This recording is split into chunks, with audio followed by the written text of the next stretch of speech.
Doing things a little different. We're gonna have to cut this. And I don't want to have this. Where's your Rebel Human bottle? I know. I don't know where it is. You lost two? Here. Hold on. You're really close to the mic. Threading a needle. Okay, I think I made it into the setup. Are we live? We are live.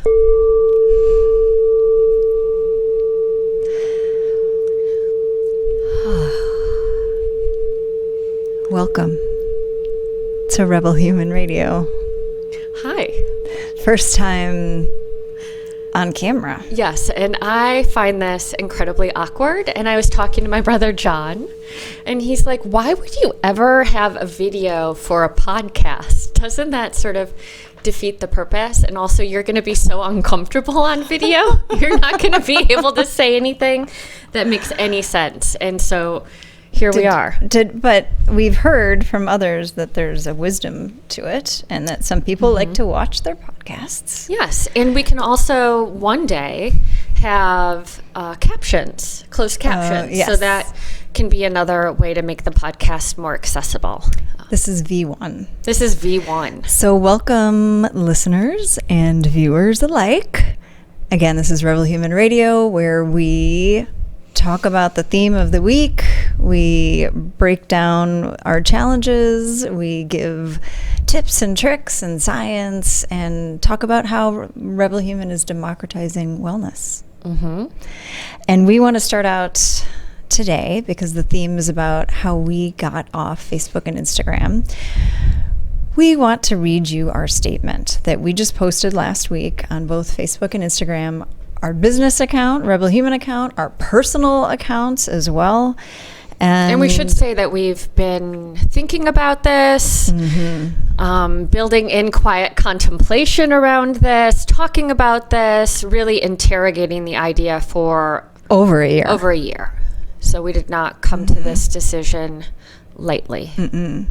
We've struggled with it a long time, and we feel really good about this. But first, here's the statement.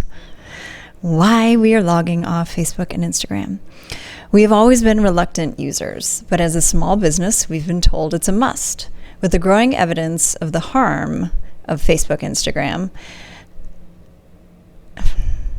that didn't roll off the tongue. Do we have a typo in here? With the growing evidence of the harm Facebook and Instagram does to mental health and democracy, we can no longer support them. If you are a small business, artist, or activist who uses them to amplify your message, we aren't passing judgment. Our judgment rests entirely on Facebook, Instagram, its algorithms that harm children, especially teen girls, sow division, promote disinformation, and undermine democracy. Facebook, Instagram is the most efficient ad platform ever, yet it is called a social networking site. Their 1 trillion value isn't because of community building, but because of the data it collects on you. The best minds and AIs in the world work to use your data to leverage your vulnerability to keep you logged on. They leverage your fear, which leads to dangerous polarization and sparring groups full of contempt. There's no real oversight. And without guidance, the brain will focus on fear. It's irresponsible to toy with that for profit. We don't stand by Zuckerberg's insistence on free expression when Facebook's algorithms manipulate and tarnish it. Facebook, you have the money and talent to alter the platforms to connect people around common good. You can sow seeds that could save democracy and encourage mental health. With that much power, Facebook, Instagram has to be held accountable to the public good, to democracy, to truth, not its own profit. Until then, we say no more. While we are away, we encourage you to log into your life. Fresh air, eye contact, hugs, quiet, creativity, and calm away from social media. Don't compare your insides with someone else's outsides. Beauty lives in the complexity, messiness, and raw humanness that we all feel, and that's impossible to convey on Facebook and Instagram. Maybe it's time for you to log off too. Remember, there was life before social media. Live it. That's our statement. And it feels really good to have that out there. It feels really good to be not have to monitor Facebook and Instagram. And again, I love remembering that, yes, wait, there was a time before these platforms, and it wasn't that long ago. I mean, when I had my babies, I wasn't on Facebook or Instagram. Thank God. Yeah. And my eldest is 15 years old. So it's been a really short burst of intense change in our behavior as humans. And so it hasn't been that long. Why can't we get back to the way life was when we just lived our lives? We didn't live it and then have to post about it. I'm just so excited to be done with that. Yes, I am too. And I think there's two main points we were trying to emphasize with our statement. One is that Facebook and Instagram is really this addiction machine. I mean, it was engineered to be really, really difficult to put down. So the best minds in the world got together and said, how can we make something that is super addicting or addictive? And then the other piece of it is there's some duplicity there, right? It's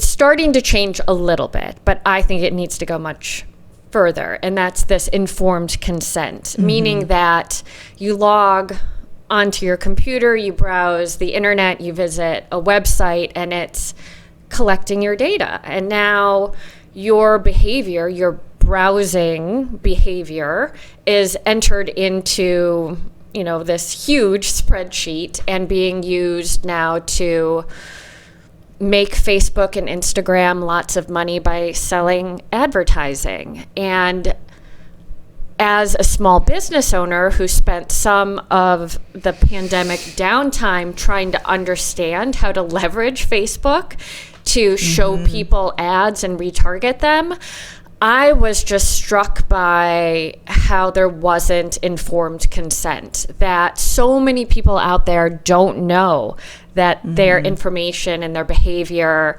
is being tracked, and then that's then being sold and being used to generate mass amounts of profit. And I don't love that, and I don't love how much it preys on fears, inadequacies or perceived inadequacies. I thought fashion magazines back in the 90s were painful and damaging. I mean, this is like fashion Vogue times 1,000. I know I feel terrible. I was got to the point where I was hardly ever looked at Facebook or Instagram, and the only reason I was on either of them was because of business.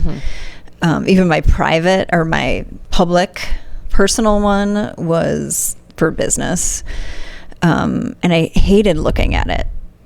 So it wasn't that I got sucked into it, but I felt like I had to, and every time I had to go on, it felt terrible, even within like 90 seconds, because of the ads that would get sent to me.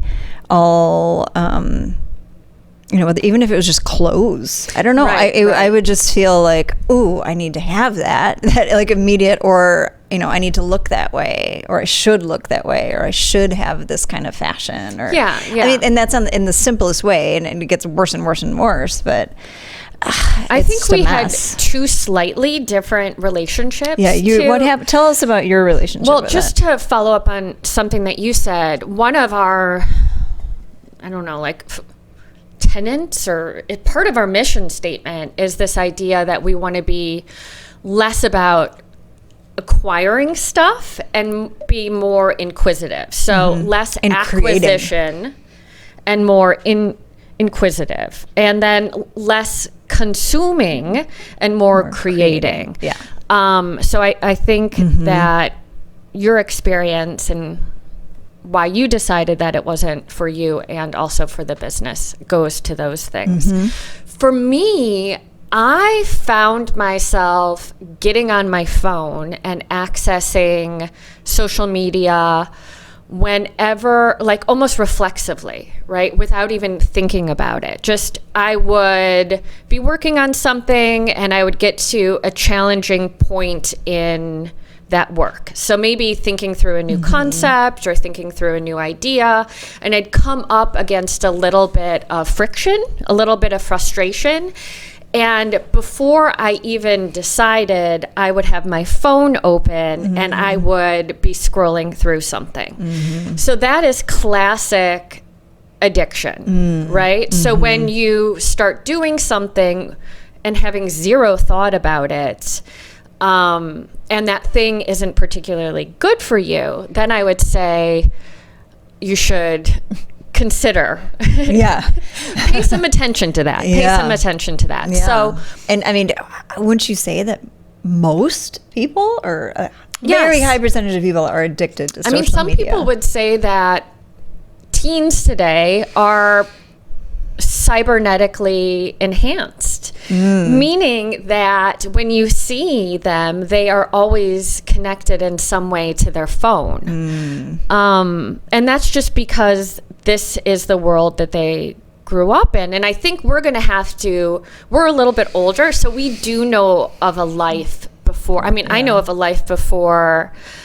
answering machines. Before answering machines, before computers, before laptops. Before people could find you before immediately the internet. and expect your immediate response. So, and I think we should talk about a little bit about how that addiction happens. And there's tell us the science behind this, please, Tate. So what's interesting about the brain is that there are lots of things about it that are very general. So if you have an addiction, let's say to heroin or cocaine or alcohol, it's the same pathways and the same neurocircuitry that is used or activated when you have a cell phone addiction or a work addiction. So it really does have to do with these reward centers or pathways or circuitry in the brain. All of us have some baseline level of dopamine in our brains being released. That's sort of our baseline. And when we experience pleasure or pain, it is because of a deviation from that baseline, right? So when there's more dopamine released, it feels good, really good, lots of pleasure. And then when we dip below baseline, we feel loss, pain, withdrawal, yearning.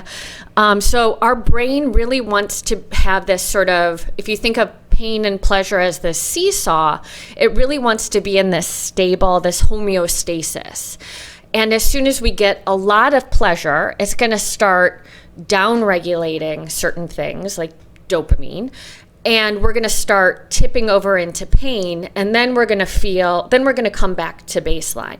We might not even experience as pain. We might not even be aware of it. So much of what happens internally is beneath our level of awareness. And part of what we teach is looking underneath the hood, so to speak. Like, what is actually really happening in your nervous system? So this is largely happening outside of your level of awareness, but what you do experience is this feeling of wanting more. And that's why we binge watch things on Netflix. It's time to go to bed, people.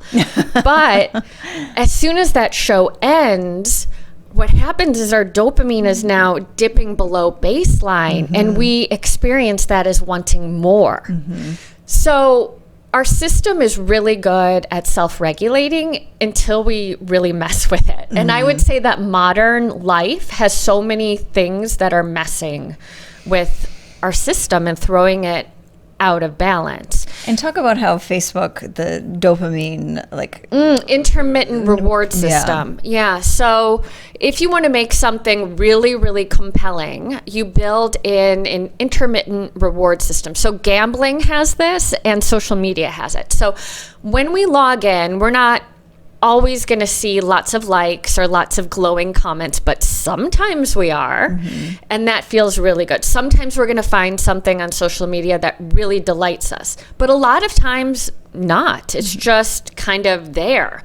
So our brain is waiting for that little rush that's going to increase our levels of dopamine. Same thing with gambling. You rarely win. All of the statistics show that the house has the, the odds are in their favor, not in yours. Yet it is highly addicting because of that intermittent reward schedule. When you do win, it just, it feels so good. And then you fall below baseline and you're like, I need to do more, I need to do more, I need to do more. And what happens over time is that our original baseline of dopamine, it starts to slowly ratchet down. So we need more and more and more of something that's going to bring it up, or else we just feel nothing. It's called anhedonia. Just this inability to find joy. And I would say that is a hallmark of the modern age. Yes. That it's very difficult to just have nothing going on. Like there is this level of discomfort with just things being copacetic. What a sad that we're trying statement. to help people with. Yes. Right, that's the equanimity. You want to maybe introduce one of our... well, at Rebel Human, we have 3 core competencies that build or make up a Rebel Human, and that's resilience, equanimity, and transcendence. So with equanimity, that is where we can have a neutral mind. So that doesn't mean that you don't feel anger or joy, but you have the ability to stay within this window of tolerance, not go into like hypo-arousal, so low, or hyper-arousal. So you can still feel anger without being carried away. You can still feel sad without being carried down into a hole. What else with equanimity? We have the curious, beginner's mindset. With equanimity, we have humility. So all of these things come into play with finding meaning and joy and happiness in sort of the everyday, regular, rather than, of course we need to be inspired to go out and try new things and take risks, and that's a very dopaminergic process. But to have balance, we also need to get to that place where we can walk out the front door and notice the colors of the tree changing. And that's enough. And find happiness and joy in that. And just joy, even like waking up and being in your body and moving and breathing. And with the increase of the practices that we teach and meditation, all of that gets boosted. Our ability to sit in quiet, our ability to stay curious, have real awareness. Awareness comes after you have, a meditation practice. Maybe even within a couple of times, but true awareness, seeing your life clearly, seeing the moment clearly, seeing your emotions clearly, the ability to really feel the feelings, the sensations in the body, and interpret what that means, and have the tools to then shift our attention and focus to manipulate our nervous system in any given moment. We have so much control. We have these superpowers that we're trying to share with the world. And I think there's these superpowers that can help us turn the dials. We have these dials we can turn at any given moment to change our state, to change how we show up in the world, to change how we're experiencing the world, experiencing ourselves. And I really feel like the advent of social media has sucked away even the interest in some of this. And even meditation and wellness practices have become very performative rather than actually delivering the tools that will really affect change in your life. I think people are just looking for wellness because they think that's what they're supposed to do and have the right outfit and take the right class and don't even really know what they're supposed to be getting out of it. Right. Does that make sense? It does. And I think that there is this misunderstanding that joy and happiness is going to come if we just find the right thing. So we can put like the right key in the right lock, and we're going to all of a sudden unlock joy, and it's somewhere over there. But it's really happens in the moments of every day. So you start to, and this is something, so if you haven't heard earlier podcasts, I'm sober, is I think how we would put it. And I have been sober since I was 25, and I'm turning 48. So that's a lot of years of living without alcohol, which is an addictive drug that changes your dopamine system. So I have a lot of experience with this. But one of the things that I learned and that really helped me is to just break life down into a series of 24-hour days. Like, what can I do today what's the next right thing? That's what you always hear. Like, what's the next right thing? And it's very simple and small, but those things add up to a string of days that you can now look back on and be like, those were good days. And now that string of days is like a great year. And you're just doing the dishes in your house, and you look around and you have this feeling that you just feel content and happy and proud. And it's not because you reached some amazing pinnacle, but that you paid attention as best you could to each and every moment in any single day. Does that mean I didn't see. Sorry, I didn't mean to stop you at a beautiful point, but we're getting to 20 minutes here. I don't think you started the timer. No.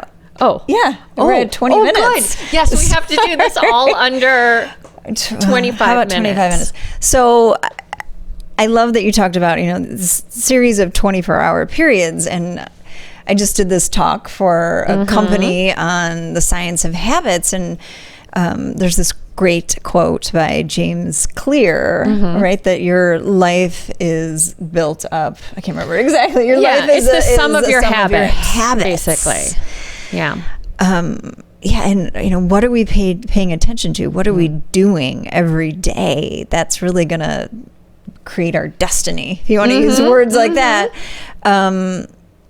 So if we are addicted to social media and our day consists of many hours looking, consuming, what does that build up to? Like, what is our purpose in life? What is our legacy at the end of our life if we've wasted it and confused it? And the other thing about Facebook and Instagram or all social media is this kind of scrambling of your brain that happens. I mean, you really lose what your focus is. I mean, haven't you thought, I'm going to pick up my phone to take down this note, put it in notes, but you pick it up and then you open up social media. Every idea that was in your head is gone. I mean, it's like Harrison Bergeron. Do you remember the Kurt Vonnegut short story? Harrison Bergeron, one of my favorites ever.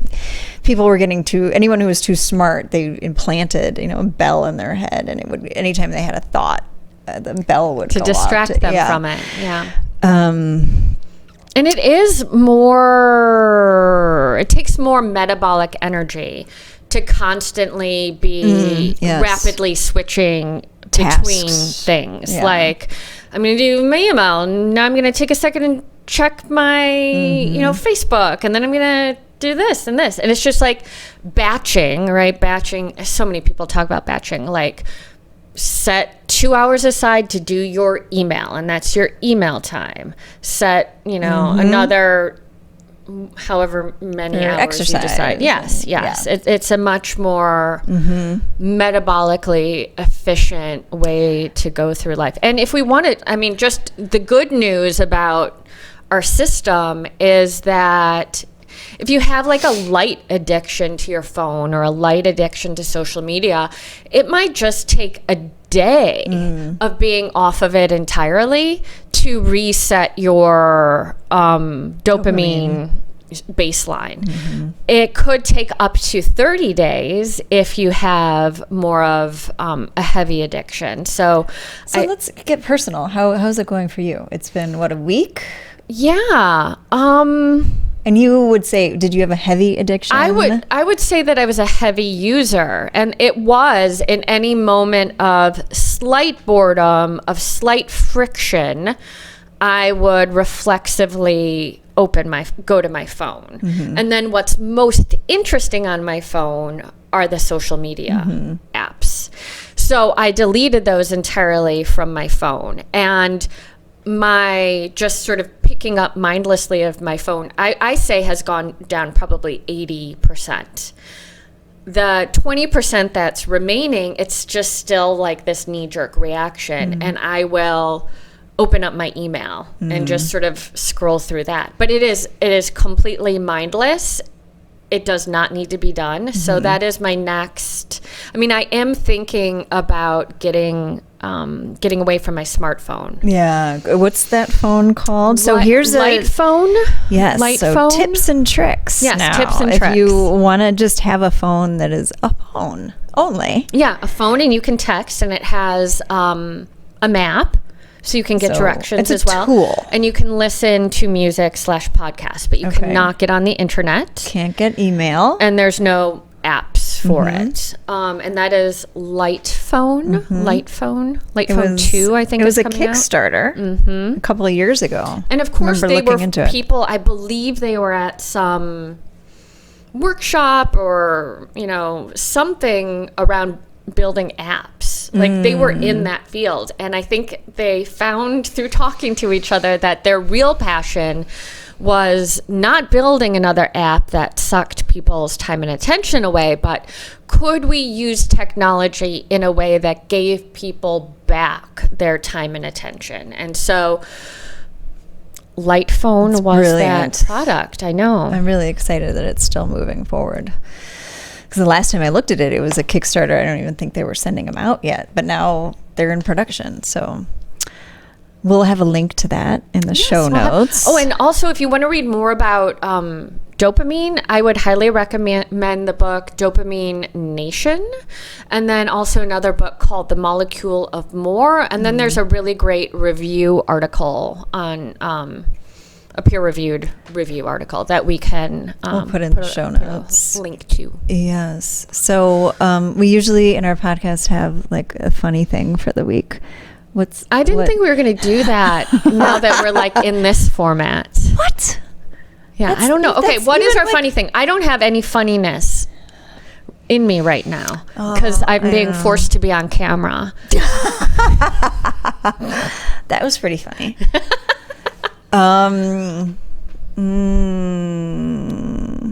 Funny. It's hard to be funny. I've been really preoccupied by politics. Oh, well, that way to take everything way down to the opposite of funny. And fear for our democracy. Okay. So, yeah, what happened? We should have prepared this ahead of time. Yeah, we're going to have to cut this part out because the audience doesn't want to. Okay, we'll cut. Wait for us. Maybe we don't do funny. I like funny. Funny. Let's find the funny.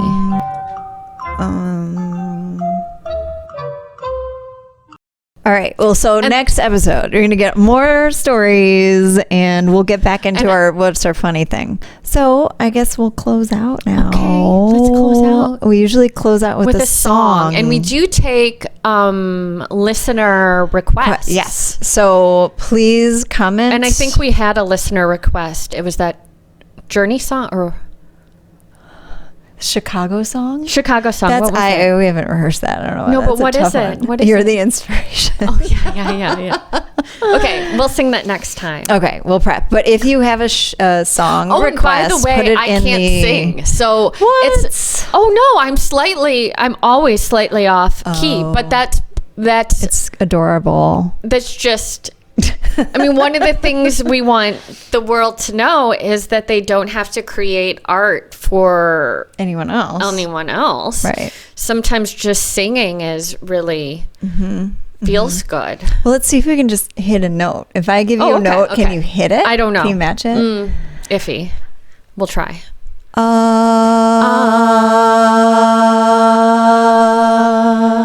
You did it. I did it. It's moving around notes. It's a little rough.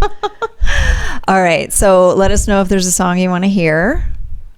And you can subscribe to our email newsletter, Rebel Human Report. Go to our website, therebelhuman.com. Can subscribe to our podcast on Apple Podcasts. It's Rebel Human Radio. And then we have a YouTube channel, which you may be watching right now. But yes, so just Rebel Human on YouTube. Till next week. Be well. Oh, bullet.